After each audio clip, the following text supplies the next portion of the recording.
Hello, ഇന്ന് നമുക്ക് മിച്ചർ ഉണ്ടാക്കാം. കുറേ നാളായി മിച്ചർ ഉണ്ടാക്കണം എന്ന് ഇങ്ങനെ ആലോചിച്ചിരിക്കുന്നു.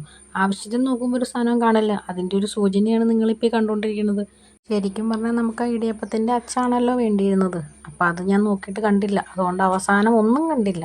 പിന്നെ നമ്മുടെ പുട്ടൊക്കെ ഉണ്ടാക്കുമ്പോൾ ഒരു ചില്ലിടുമല്ലോ, ആ ചില്ല് വെച്ച് അടുക്കിടെ സെറ്റ് ചെയ്തത്. എന്നാൽ രുചി ഏകദേശം അതുപോലെ അതോട്ട് കുഴപ്പമില്ല. ഇതാണ് ആ ചില്ല്.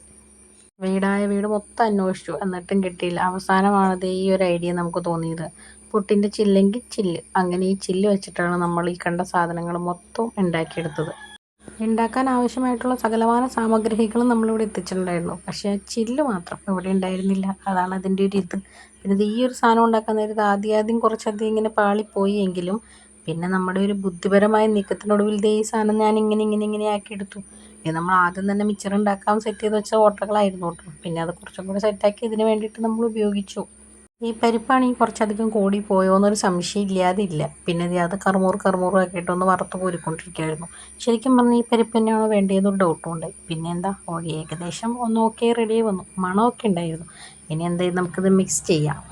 അങ്ങനെ നീണ്ട നേരത്തെ പരിശ്രമത്തിനൊടുവിൽ നമ്മുടെ മിച്ചറിൽ കറിവേപ്പിലയും വെളുത്തുള്ളിയും പിന്നെ എന്തുട്ടാണ് മറ്റേ പരിപ്പും കടലയും സകലമാന സാധനങ്ങളും വാരിപ്പറക്കിയിട്ട് തിരുമ്മി കൂട്ടിക്കൊണ്ടിരിക്കുകയാണ്. ആദ്യത്തെ റൗണ്ട് ജസ്റ്റ് ഒന്ന് തിരുമ്മിക്കൂട്ടി റെഡി ആയിക്കൊണ്ടിരിക്കുകയാണ് കേട്ടോ. നമ്മൾ സാധാ കാണുന്ന മിച്ചറിൻ്റെ 10 ഇരട്ടി വലിപ്പമുള്ളൊരു സാധനമാണ് കേട്ടോ ഇത്.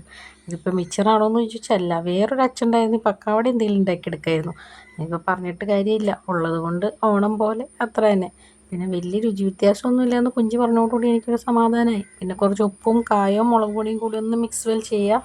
പിന്നെ ഇത് നേരെ ഈ മിശ്രിതത്തിലേക്ക് അങ്ങോട്ട് ഇട്ട് കൊടുക്കുക. ഇനിയിപ്പോൾ നല്ല പോലെ അങ്ങോട്ട് ഇളക്കി കൊടുക്കുക. നമുക്ക് ഈ വലിയ ഇരിക്കണ ഈ മിച്ചർ പോലത്തെ സാധനമൊക്കെ ഒന്നും കൂടി കുഞ്ഞാക്കി എടുക്കണം. എല്ലാം കൂടി മിക്സ് ചെയ്ത് വന്ന ഈ സാധനത്തിനാണോ മിച്ചർ എന്ന് പറഞ്ഞത്. ഇനിയിപ്പോൾ മിച്ചറിനാണോ എന്താണെന്ന് ഇതിൻ്റെ പേരെന്ന് എനിക്കറിയില്ല. പക്ഷെ ഞാൻ പറഞ്ഞ മിച്ചറിനാണ് കേട്ടോ. പിന്നെ മറ്റേ ഒരു ബോംബെ മിച്ചർ എന്ന് പറഞ്ഞൊരു മഞ്ഞ മിച്ചർ, അങ്ങനെ കുറേ സാധനങ്ങളുണ്ട്. ഈ ഇടയാണെങ്കിൽ അതിലെന്താണ് കളറൊക്കെ ചേർക്കുന്ന ഒരു വീഡിയോ ഒക്കെ ഉണ്ടായിരുന്നു. പക്ഷെ അത് ടേസ്റ്റിയാണ്. എല്ലാ വിഷം നിറഞ്ഞ സാധനങ്ങൾക്ക് വെച്ച് ടേസ്റ്റ് കൂടുതലായിരിക്കും എന്നൊക്കെ പറയും പോലെയാണിത്. ഇതിങ്ങനെ മിക്സ് ചെയ്തെടുക്കാൻ വേണ്ടി അധികം നേരം ഒത്തിരി കഷ്ടപ്പാടുണ്ടായിരുന്നു കേട്ടോ. നല്ലപോലെ ഒന്ന് മിക്സ് ചെയ്തെടുത്തു. പിന്നെ നമ്മുടെ കുഞ്ഞു മിച്ചറല്ലല്ലോ, ശരിക്കും ഒന്ന് മിച്ചറായിട്ട് വരാൻ വേണ്ടിയിട്ട് ഇത് അത്യാവശ്യം നല്ല കട്ടിയുണ്ടായിരുന്നു. നല്ല വണ്ണവും കൂടെ ഉള്ളൊരു സാധനമായിരുന്നു. പിന്നെ ദൂരത്തുനിന്ന് നോക്കുമ്പോൾ ഒരു ചേർച്ചയും അടുത്തുനിന്ന് നോക്കുമ്പോൾ ഒരു മണവും അതൊക്കെ തോന്നിയതുകൊണ്ട് എനിക്കൊരു സന്തോഷം കിട്ടി. മറ്റേ പോലത്തെ സാധനമായിരുന്നു ഇച്ചും കൂടി ഓക്കെ ആയിരുന്നേനെ. നമ്മുടെ അച്ഛന് പറ്റിയ പ്രശ്നമാണിത്. ബാക്കിയെല്ലാം ഒരുവിധം ഒക്കെ തന്നെയാണ്. ഈ കൈയൊക്കെ ആണെങ്കിൽ ചൊക്കാന്ന് ചോര പോലെയായിട്ടുണ്ട്. പിന്നെ ഞാൻ അതിൽ നിന്ന് ചിരി പറക്കി തിന്നുകൊണ്ടിരിക്കാണ്ട് ഞാൻ തന്നെ പറഞ്ഞുകൊണ്ടിരിക്കുകയാണ് വെരി ടേസ്റ്റി എന്ന്. ഇതിങ്ങനെയാണ് ഇതിൻ്റെ അവസാനത്തെ ലുക്ക് കാണുന്നത്. ഇങ്ങനെ വീഡിയോയിൽ കാണുമ്പോൾ വലിയ വ്യത്യാസമൊന്നും തോന്നുന്നില്ലെങ്കിൽ അടുത്ത് കാണുമ്പോഴാണ് പ്രശ്നം തോന്നുള്ളൂ. പക്ഷേ രുചിക്ക് വലിയ കുഴപ്പമൊന്നും ഉണ്ടായിരുന്നില്ല എന്നാണ് കുഞ്ചു പറയുന്നത് കേട്ടോ. പിന്നെ ഞങ്ങൾ കുറച്ചധികം നേരം കൂടി എടുത്ത് ഒന്നും കൂടി തിരുമ്മി ശരിയാക്കി എടുത്തു കേട്ടോ. അത് കുറച്ചധികം നേരം ഇങ്ങനെ തിരുമ്മിയതിന് ശേഷമാണ് ഇങ്ങനെ ഇത് കുഞ്ഞായിട്ട് ഇങ്ങനെ ഒടിഞ്ഞ് കിട്ടിയത്. ഇതാണ് ഇതിൻ്റെ അവസാനത്തെ ഒരു ഔട്ട്ലുക്ക് വരുന്നത്. രുചി എന്തായാലും നല്ലതായിരുന്നു. കാണാനും വലിയ കുഴപ്പമില്ലാതില്ല അല്ലേ. ഞാൻ ഉണ്ടാക്കിക്കൊണ്ട് പറയുകയല്ല, വലിയ കുഴപ്പമില്ലാതൊരു മിച്ചറാണ് നമ്മൾ ഉണ്ടാക്കിയെടുത്തിരിക്കുന്നത്.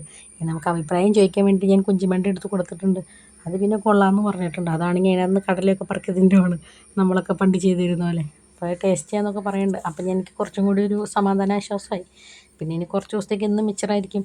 രാവിലെ നമ്മുടെ പുട്ടിൻ്റെ ഒപ്പം മിച്ചർ, രാത്രി വെറുതെ ഇരിക്കുമ്പോൾ തിന്നാൻ മിച്ചർ, ഉച്ചയ്ക്ക് കഴിക്കാൻ മിച്ചർ, വൈകുന്നേരം ചായക്കൊപ്പം മിച്ചർ, അങ്ങനെ മിച്ചറിൻ്റെ ഒരു ഉത്സവമേളായിരിക്കും.